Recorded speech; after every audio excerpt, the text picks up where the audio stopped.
I think with today's technology, it's just about as easy to invest anywhere in the U.S. as it is in your own backyard.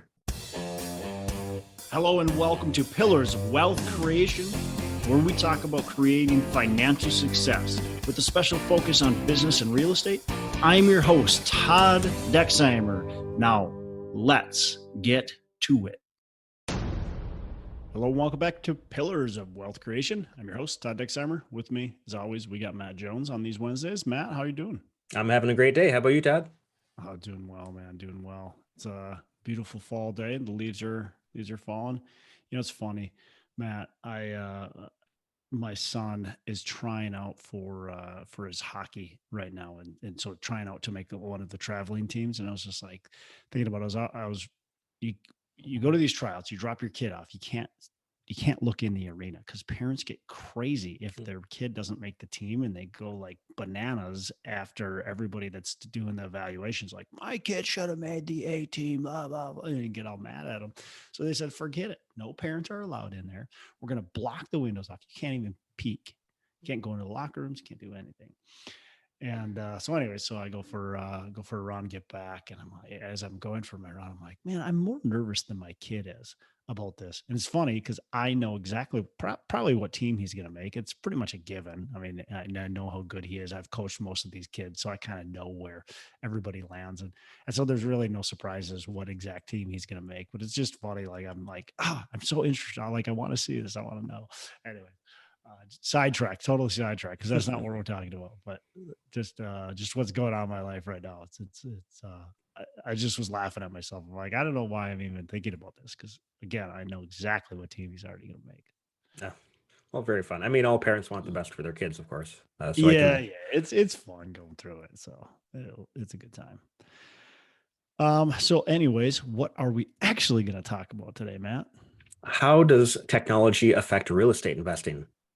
How does technology affect real estate investing? And that's an interesting question, because I think real estate in general is is kind of behind the curve, so to speak, with technology. And technology isn't really necessary in real estate if you don't want it. It's becoming probably more and more difficult to have it not be necessary, because residents expect a certain amount of technology. But if you're an old school, I guarantee, I know, because we've taken over properties, that things are just done like they were done 40 years ago. Maybe with a little bit of tech implementation, but very little. However, you can implement a lot of technology into your properties and how to acquire properties and so on. So I think starting off, just, you don't have to if you don't want to, but if you want to be efficient, you want to be effective, and you probably want to profit the most, I think implementing technology and working with technology is going to be the best bet. Certainly, I mean, it's a business that's been around for quite a long time and has done just fine without technology these past hundreds of years.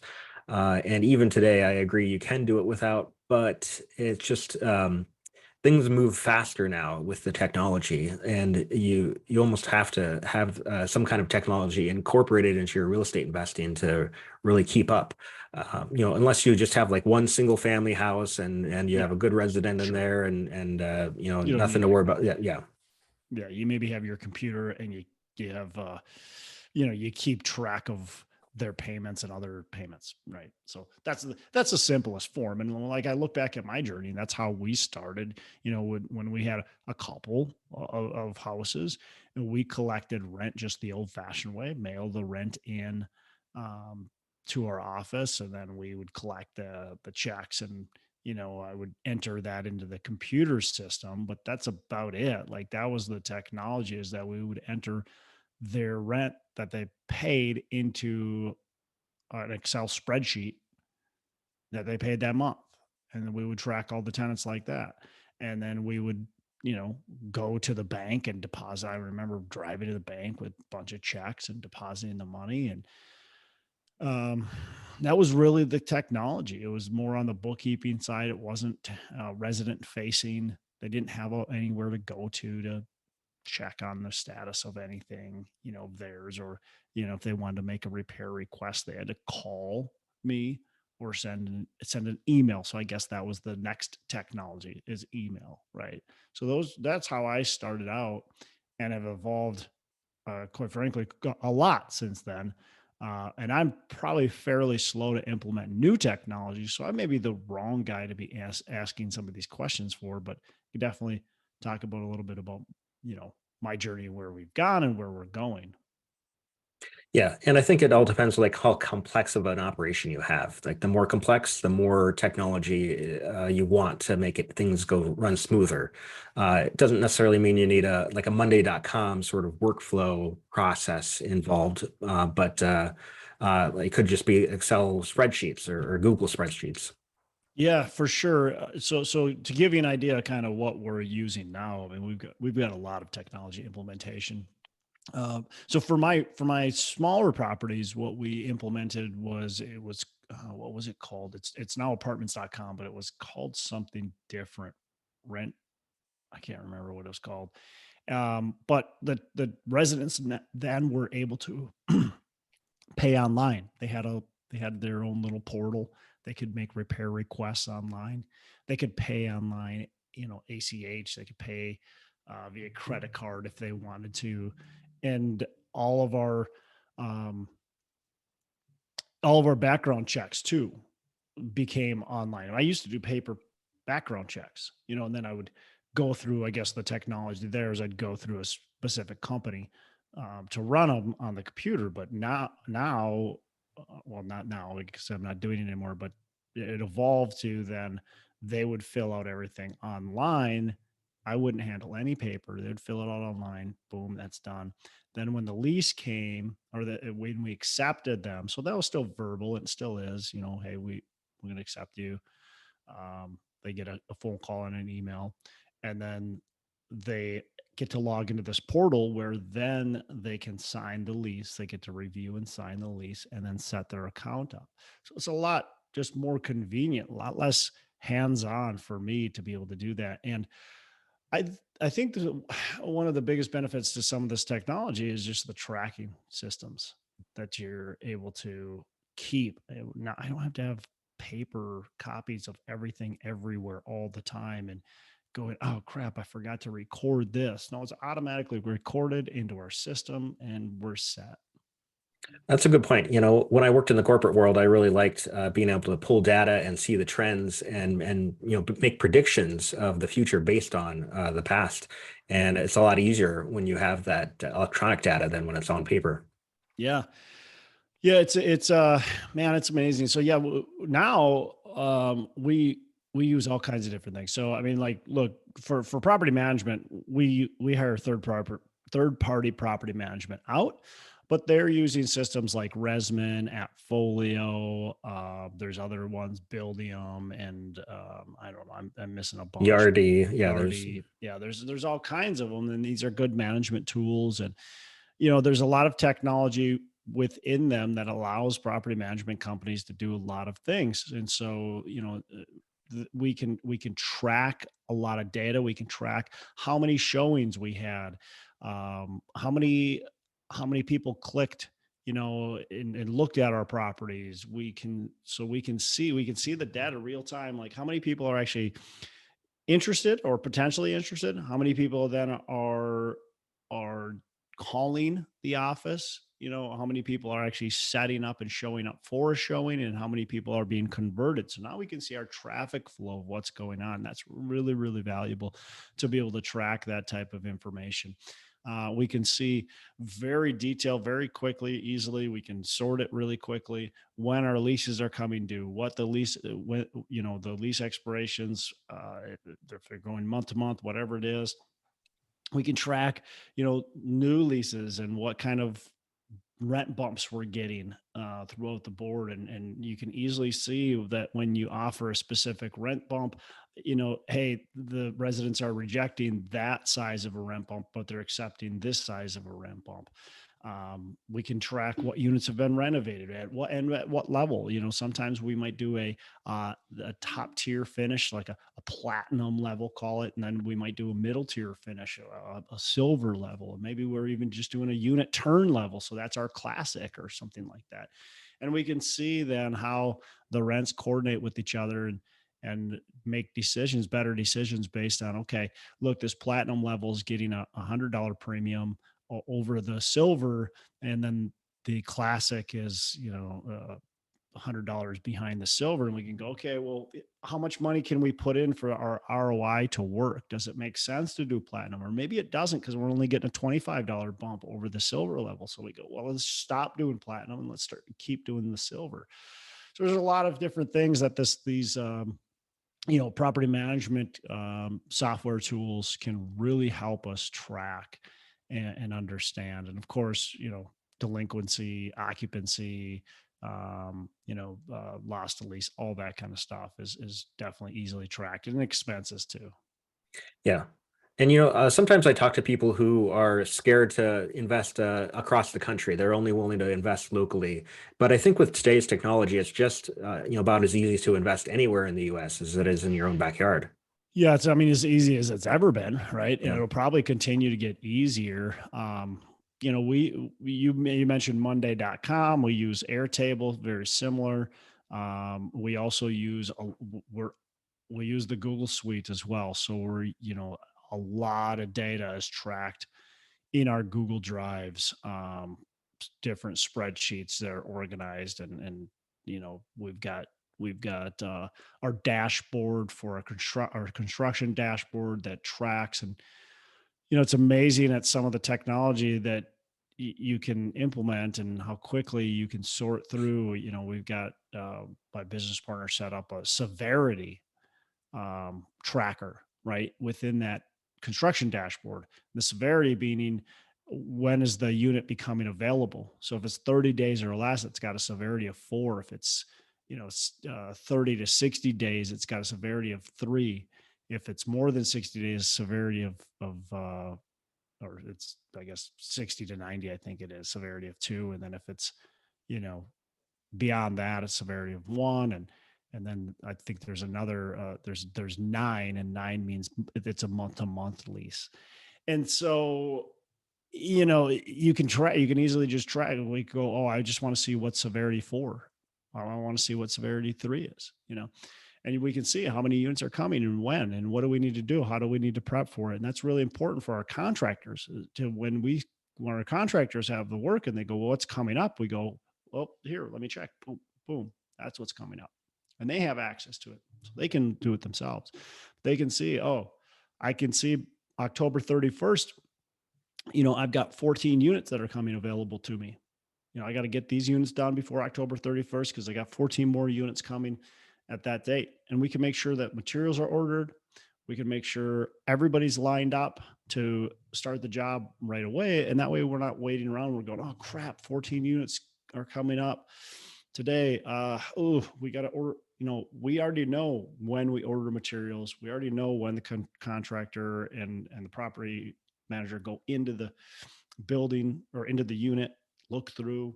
We already know when we create a full scope. We already know all those because of the dashboard tracker that we have. And that's, again, right in the Google Suite. Nice, nice. Yeah, I mean, and I'd say also, regardless of how much technology you use, it makes it easier to oversee the properties, but nothing's going to replace actual, physical boots on the ground. People that either yourself going to the property or somebody you trust being physically at the property to make sure things are going according to plan. Yeah, 100%. I mean, technology is just a tool to help. It's really just a tool to help track and help make processes uh, repeatable and a little bit easier, right? But the actions still have to take place. Right? Just because I have a process in there that tells me when the units are becoming available, if nobody's paying attention to it, it doesn't do us any good. So people still have to be willing to look at things and implement it. And so your systems and processes are only good as the implementation of them.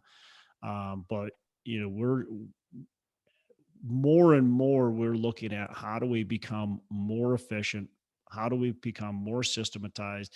We're just looking at ways as we look at our company and go, okay, right now we've got, um, five in, or sorry, four employees. Uh, and so we look at that and go, okay, so when we go to 10 employees, what does that look like? We want to make sure that the jobs, the tasks that people are doing are being tracked properly, are being recorded properly, that the systems are getting created. So that way, when we have to add somebody new in to our company, it's easy for them to already take over. We've already basically got a manual sitting in front of them. Um, so, but yeah, implementation, back to your original point, implementation is, I mean, there's no point of using technology if you're not going to implement. It's also possible to have too many systems and It is. processes, like if you're making your new employees, you learn like 50 different systems. I mean, that's just too much. So if you're like always the shiny new program or software out there, you want to add that to the mix, it gets to be too much. It does. And that's something that I hate about technology. And this isn't just a technology thing. This is like you said, it's using different so many different tools, but it's so easy, I think, with technology to try to use so many different tools because there's a lot of great tools out there. But some tools have more capabilities than others. And so I want to try to use a tool that has the most amount of capability. So I'll give you a perfect example. My investor portal. So okay, so yeah, back to technology, right? When I first started investing and doing syndications, it was all Excel spreadsheets, right? So I was tracking my investors by Excel spreadsheets. I'm sending them emails on monthly updates.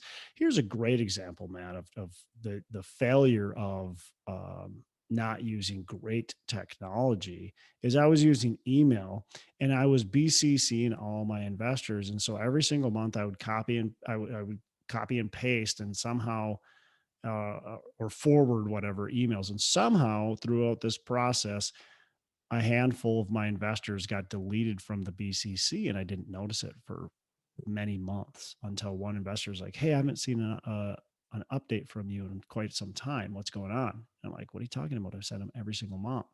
Check your junk mail." I was like, "No, there's just nowhere." So I went back and looked. I'm like, "Oh crap! Like five people got deleted, and I've been sending out monthly updates for like 4 months in a row with the BCC and not seeing that those people got deleted."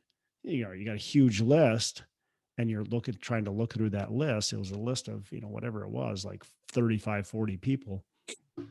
I just didn't notice that whatever it was, four, five, six investors got deleted. With my new system, that just can't happen. That doesn't happen.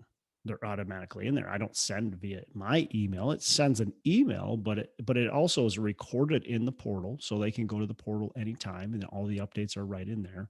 But the portal will send it directly to them as long as they set their email address up right. We just had an instance where somebody typed in their email address and they missed a letter, and so they weren't getting an email.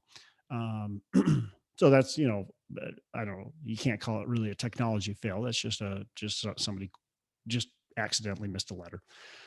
But regardless, so the system that I use, the negatives of it, and why we're looking at other systems is because there's a certain things that it's not capable of doing, and I don't want to have another.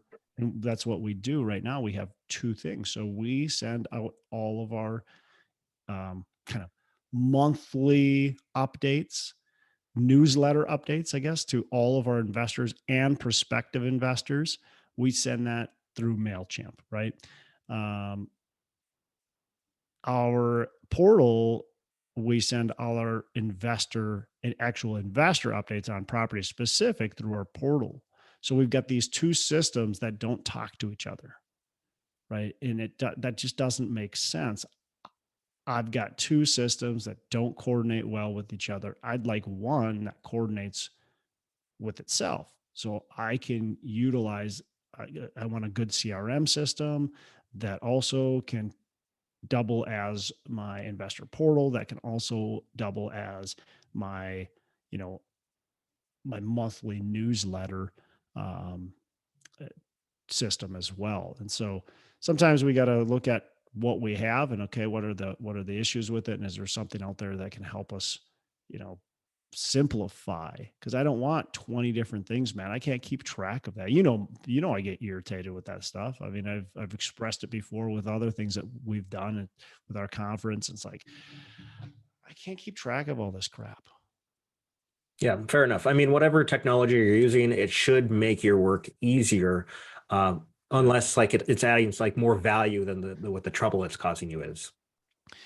Yeah, and if you like for me, it's like, man, I can't. I why so my business partners in the I don't know that they wanted to start using, I think it was WhatsApp, and so I'm like, fine, I'll put WhatsApp on my phone. Let's just a text messaging deal. I'm like, let's just text message each other. Why do I need to have WhatsApp?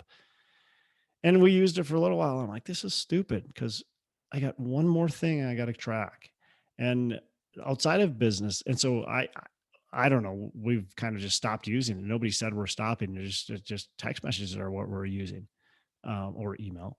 Um, this is outside of business, but for one of my son's sports, they're using Sports Engine, which also has a communication tool in it, like basically a text tool in it. But they said, well, we don't like that text tool, so we're also going to use, I can't remember, something else. And I'm like, so I got to track what's going on through two different apps. I got to be going back and forth through these two different apps all the time, going, oh, what's happening here? Oh, what's happening here? What's happening here? It's like, why? Why are we confusing ourselves? Why are we making it that much more difficult? Um, just for the fun of it. I don't get it. So sometimes you get Group Me. I was trying to look it up. Group Me was the other one. Um, so yeah, technology can be a great tool, but it can also be, man, it can also be a pain. Yeah, I mean, if it feels like a chore, then you're doing it wrong. Yeah. Yeah, exactly. If it feels like a chore, you're doing it wrong. It needs to simplify. And if it's not simplifying things, you need to take this, you need to just either stop or take a look and go, okay, what can we do different? What is out there that we can implement better? Because sometimes, quite frankly, Matt, like I use my calendar on my phone and my computer a lot. It tracks on and it's great and I love it. And I mean, my calendar used to be 100% paper and pencil, and now I rely on the calendar of my phone. But Matt, I also still rely on the paper and pencil calendar for myself because it's tangible. It's right there. I can look at it, Matt. I know exactly what I'm doing and I don't have to always be checking my device. So sometimes paper and pencil can be easier than the technology. Don't always have to utilize the technology, or maybe use it with with a simple paper and pencil. Yeah, whatever, system that you're using, as long as it makes sense and works for you, that's what you should use, regardless of the level of technological advancement it has. Yeah. Yeah. So, man, there's so many things out there to use, and I think there's a lot of great tracking. And anybody looking to raise money, I mean, I think you have to get an investor portal. You don't necessarily need it for your first deal, but one or two deals in, you should be getting some sort of investor type portal. And there's simple systems, and there's more complex systems. Here's what I would say about the simple system that might be a little cheaper is that if you intend to grow and you intend to grow quickly, understand that changing systems, especially the more people that are involved, is difficult. So if I've got an investor or investors, hundreds, and I decide to change systems, that is a big pain. Right now, they have to learn a new system. Now they have to create a new account with a different portal, and that becomes a big challenge. And I'm, looking at that right now, going, man, I'm going to have to navigate 296 investors or whatever it is through this new portal if we decide to go with a new portal. And we haven't decided yet. We're just kind of looking and seeing what's out there, but you have to look at the technology you're going with, and it's just it's so easy, Matt, to say, well, this is free or this is cheap. I'm going to use it, and I'll just grow into something else eventually. And at some points that is absolutely 100% true. And you should do that. But at other times it's like, man, this is so much more work to try to go from one system to the next that I should have just started in the right spot. And so think about how your company is growing and how you want to grow. And then think about the technology that you're thinking about implementing. And is it the right tool for you now, but also for in the future? And how difficult is it to change in the future if you need to?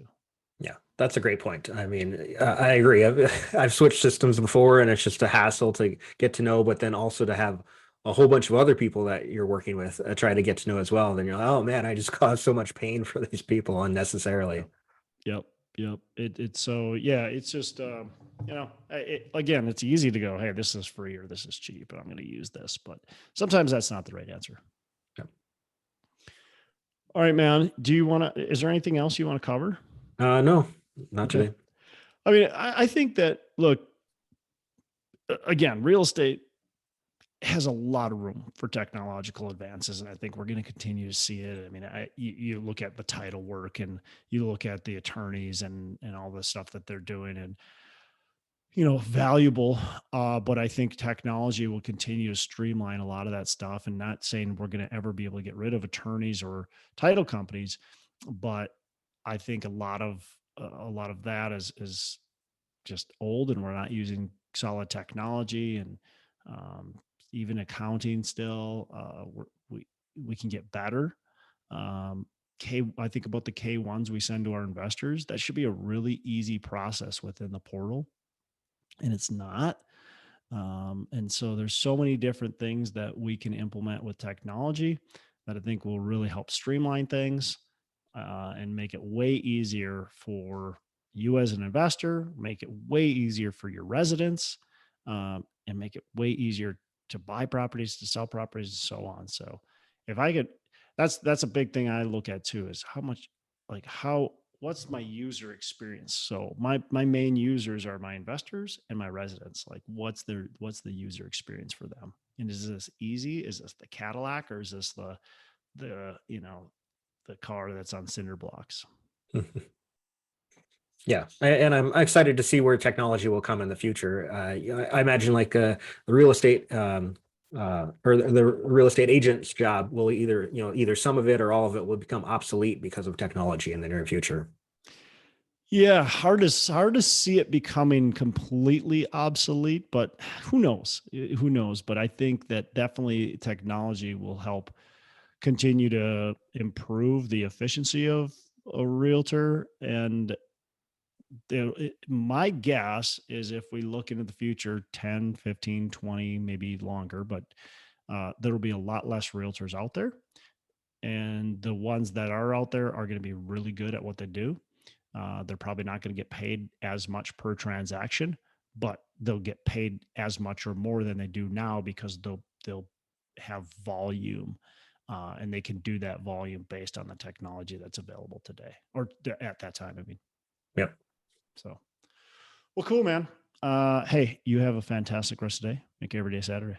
Thanks. You too. Hey, thanks so much for listening. I appreciate you being a loyal listener. I would love to have you go on to our Facebook page and subscribe. Give us a thumbs up. Go on to iTunes or wherever you listen and give us a rating and review. Don't forget to subscribe. But your rating and review just helps us push this out to more and more people and continue to grow our audience, and hopefully positively affect a ton of people out there that really need this and want this. So the other thing I've got for you is a free ebook on my website. So go on to venturedproperties.com, and download our free ebook on real estate and on syndication. And I've got some data points in there, some really good stuff for you. So I'd love to have you take a look at that. It's free. I'm not expecting anything from it. And also, look, if you want some help in multifamily, want some help learning, growing, getting your business off the ground, I would love to talk to you about what it would look like to work with me potentially and see if that's a good fit. So you can go to coachwithdex.com and check that out. And we can definitely have a call. Thanks a lot for listening. You make it a fantastic rest of the day. I'll catch you on the next episode.